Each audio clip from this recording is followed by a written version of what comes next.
안녕하세요. 오늘은 7가지 독소로부터 질병을 예방하는 방법에 대해서 알아보겠습니다. 먼저 우리가 7가지 독소가 무엇인지를 알아야겠죠. 이 점은 그 닥터 부타라는 그 미국의 의사, 현직 의사이신 분이 세븐 탁시칼러지라는 그 개념을 가지고 질병을 치료하는 그런 자료에서 제가 이 자료를 만들어 봤습니다. 저는 현직 의사가 아니기 때문에 제가 드리는 이것은 좀 참고로 들으시고, 하지만 뭐 상당히 개연성이 있기 때문에 아마도 많이 공감하실 겁니다. 첫 번째는 중금속입니다. 우리가 대기오염이나 우리가 먹는 음식 또는 심지어 백신에도 있습니다. 이게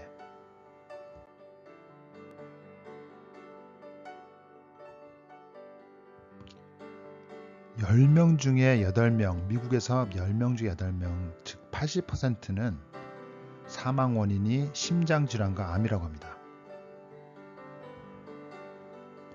살인, 자살, 사고, 교통사고, 재난에 의한 사고, 그리고 전쟁, 기타 모든 다른 질병이 차지하는 비중이 20%밖에 안 된다는 겁니다. 그만큼 심장질환과 암이 굉장히 중요한 사망 원인인 거죠. 그 중에서도 이제 저희가 눈여겨봐야 될 것이 수은입니다. 수은은 암과 심장질환에 가장 큰 영향을 끼친다고 합니다. 이 수은이 사실 이 백신에도 있습니다. 다이머러솔이라고 미국의 회사 릴리라는 회사가 있습니다. 그곳에서 제조 공정에서 타이머러솔이라는 것을 씁니다. 이것으로 사실 문제가 되는 것이 자폐증이 급격하게 증가하는데 이 타이머러솔의 영향이 크지 않냐, 이 얘기가 나옵니다. 이 타이머러솔, 이 공정에서 만든 수는 우리가 음식에서 섭취하는 고등어라든지 이런 데서 섭취하는 것보다 몇백 배, 몇천 배의 그 영향을 끼친다고 합니다. 미국의 그 데이터로 보면은 1991년도에는 10,000명 중에 1명이었는데 지금 현재는 29명 중에 1명이 자폐증에 지금 처해 있다고 합니다. 두 번째는 지속적인 유기오염, POP라고 하는데요. 여기 보시면은 지금 살충제를 배포하는 거, 이게 보이시죠? POP라는 건 Persistent Organic Pollution이라고 합니다. 그러니까 지속적인 유기오염, 이렇게 되겠죠. 방부제라든지 저희가 먹는 음식에서 오는 방부제라든지 살충제, 이런 것들이 되는데, 알츠하이머 디지즈, 그리고 파킨슨 디지즈, 심장질환, 당뇨, 암을 유발하는데 이런 것들이 많이 작용을 한다고 합니다. 심지어 그 태어나지도 않은 신생아, 막 태어난 신생아에서도 이러한 화학물질이 많이 발견됩니다. 그 이유는 그 어머니가 아기를 가졌을 때 이러한 유기오염에 많이 노출되어 있기 때문인 거죠. 대기오염과 수질오염이 여기에 많은 기여를 하고 있습니다.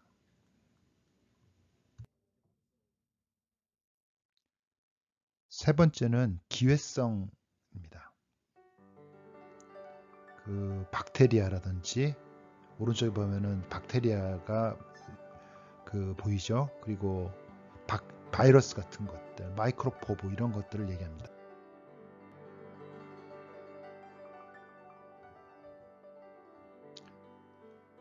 이러한 기회성 독소는 사실 우리가 많이 접하게 되죠.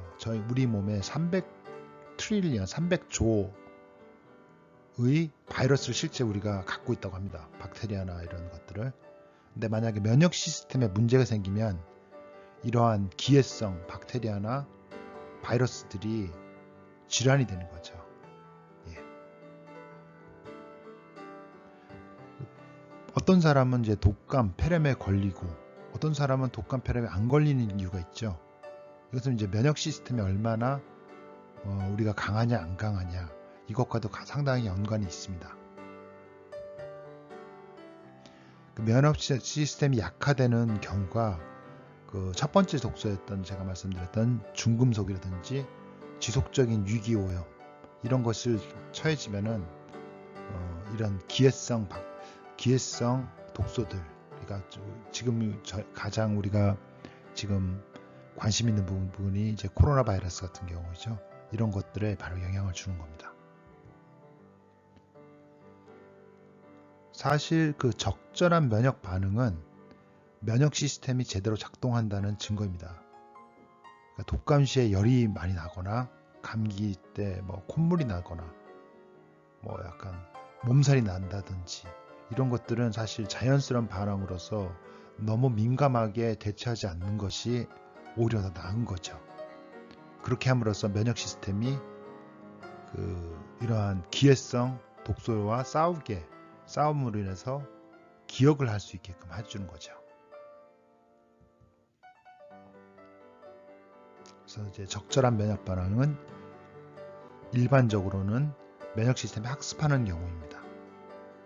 그러니까 너무 아무런 증세가 없다, 너무 건강할 수도 있겠지만 때로는 그것이 문제가 될 수도 있겠죠. 면역 시스템이 제대로 가동하지 않는다고 말할 수도 있으니까요. 네 번째 독소는 에너제틱 독소입니다. 우리가 말하는 그 전자기파, 전자파 이런 것들이죠. 그러니까 셀폰이라든지 셀타워, 그 다음에 집에서 있는 와이파이 라우터에서 오는 그런 일렉트로마그네틱 프리퀀시, 그러니까 전자파에 대한 독소를 얘기하는 겁니다.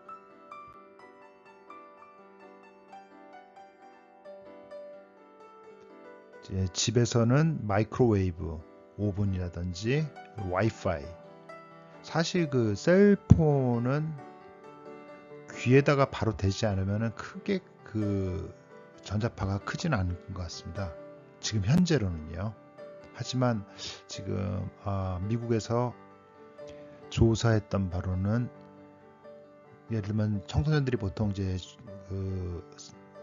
우리가 핸드폰을 주머니에 넣죠. 그러면 그게 남성의 정자수를 줄이는데 확실하게 그게 줄인다는 것. 그다음 여성 같은 경우는 그 불임에 더 가까워진다는 그런 조사가 있습니다. 그리고 실제로 그 여성 같은 경우 가슴 쪽에 뒀을 때 유방암을 초래하는 그런 결과들이 나온다고 합니다.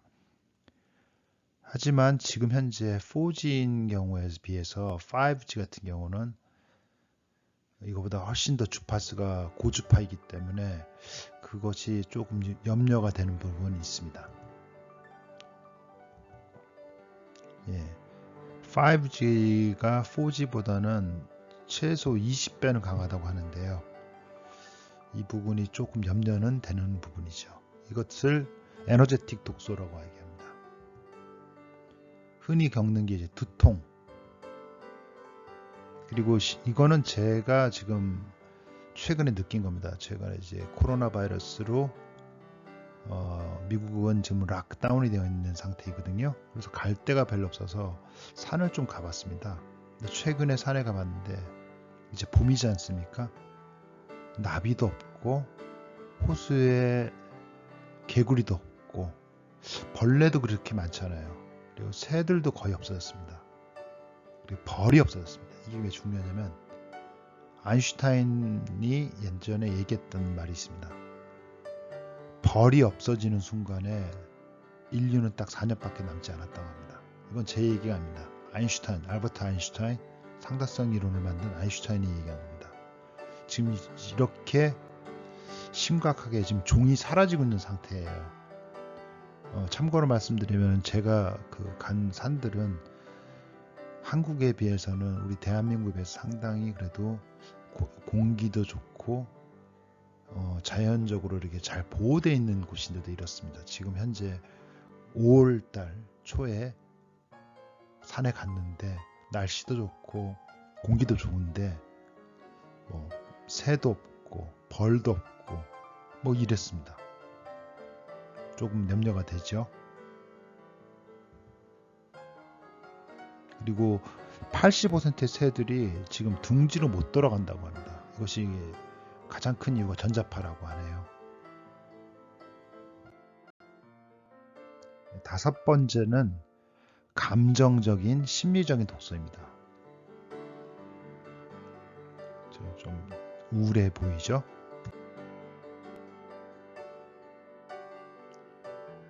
닥터 부타가 얘기하기로 이 부분이 사실 앞에 말한 그 독소들보다 가장 중요한 독소라고 합니다.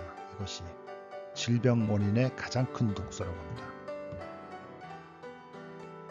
이분이 그 사실 암 환자를 그 돌보는 그런 의사였습니다. 실제 수술도 했었고 암세포를 다 제거를 했더니 또 나온다는 거죠. 그런데 그 말기암, 이제 중환자에 있는 이제 말기암에 대해서는 그런 어떠한 모든 다른 처방보다 가장 중요한 확실한 성공과 실패는 이 감정적인 심리적인 이 요인이 가장 크다고 하네요. 그러니까 환자가 나는 이 암을 이겨야겠다, 그리고 난 긍정적으로 살겠다, 이런 것이 있는 경우 환자는 극복한다는 거죠. 그리고 암의 가장 큰 원인이 심리적 요인에서 온다는 것을 얘기합니다. 네, 모든 암환자는 감정과 심리적 요소에서 발생한다는 것을 이분이 얘기합니다. 물론 꼭 그렇진 않겠죠. 근데 이제 어떤 다른 독소에 의해서 암이 진행할 수 있겠지만 이 부분이 가장 크다는 걸 얘기하는 겁니다.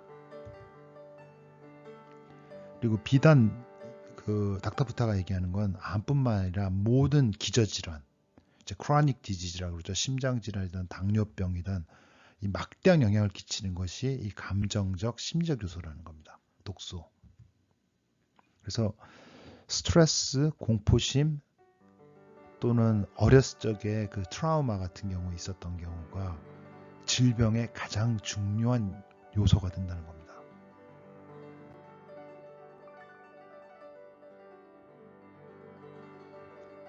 이 몸에서 이제 활상선화 그 스트레스라는 것이 나오는데요. 이것을 이제 우리가 지금 쉽게 얘기 말씀드리면은 뭐 사과를 자르면 이제 금방 그것이 색깔이 변색이 되죠. 또는 바나나를 버텼을 때 이게 뭐냐면은 그 표면에 필요한 그 산소들을 이제 끌어당기기 위해서 대기 중에 있는 것들을 끌어당기는 이런 걸 얘기하는 겁니다. 이러한 것이 이러한 반응이 우리 몸에서 일어난다는 거죠. 활상선화 스트레스라는 겁니다. 그런데 이 활상선화 스트레스를 가장 많이 생성시키는 것이 스트레스라고 합니다. 놀랍죠? 그러니까 스트레스 호르몬, 그러니까 콜티졸이라고 하는 것이 분비되면서 이런 활상선화 스트레스를 가장 많이 생성한다는 겁니다. 그래서 엔타이악시던트, 항산성화 뭐 음식이라든지 항산성화가 되기 위해서는 그 긍정적인 마인드라든지 명상, 뭐 기도, 호흡, 릴렉스하는 거, 이런 것이 가장 중요하다는 거죠. 여기 또 재밌는 게 우리가 뭐 태권도라든지 검도라든지 이런 무도가 굉장히 중요하다고 하네요. 이런 것이 항산성화를 시키는데 상당히 중요한 영향을 끼친다고 합니다. 저는 참고적으로 검도를 하고 있습니다. 현재는 검도 5단인데 올해 과연 제가 6단 심사를 볼 수 있을지 궁금하네요. 여섯 번째 독소는 영양 섭취에서 오는 독소입니다. 왼쪽에 보시면은 음식을 가공하는 이제 GMO 음식 같은 거를 얘기하는 거고, 오른쪽은 설탕 같은 거죠.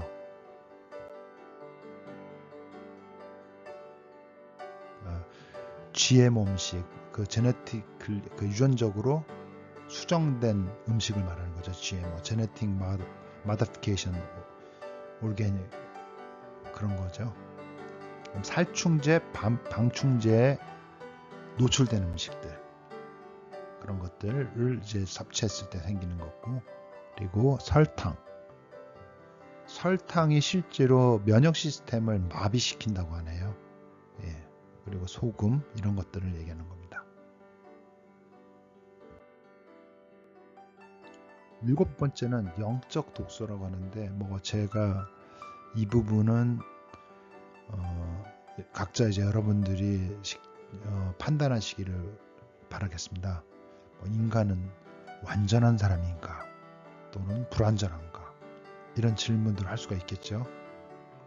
과연 인간은 하느님의 이미지를 받았기 때문에 완전한 것인지 아니면은 전쟁들을 일으키고 이렇기 때문에 불완전한 것인지 또는 자기애를 통해서 타인에 대한 사랑을 실천할 수 있는 것인지 이런 것들 더 깊게는 제가 들어가지 않겠습니다. 자, 오늘도 7가지 독소에 대해서 질병을 예방하려면은 먼저 무엇이 독소인지를 알아야겠죠. 그래서 7가지 독소를 알아봤고요. 이것을 우리가 예방하기 위해서는 어떻게 각각 부분마다 디톡시피케이션, 독소를 없앨 수 있는지, 그 독소를 없앴다는 건 결국은 건강해진다는 거죠. 저는 여기서 가장 와닿는 것이 아까 본 5번째 그 감정적, 심리적 독소가 가장 중요하다고 보고요. 그 2번째로는 개인적인 겁니다. 그 전자파 등의 그 에너제틱 독소가 생각보다 많이 심각하다는 거죠. 지금 자연계 생태계가 파괴되는 것 중에 수질 오염, 대기 오염, 그다음에 핵발전소 이런 것들이 있겠지만은 그 전자파 부분이 무시하지 못하는 부분이라고 저는 생각합니다. 어쨌건 감사합니다. 구독과 좋아요를 해주시면 저에게 많은 힘이 됩니다. 감사합니다. 사랑합니다.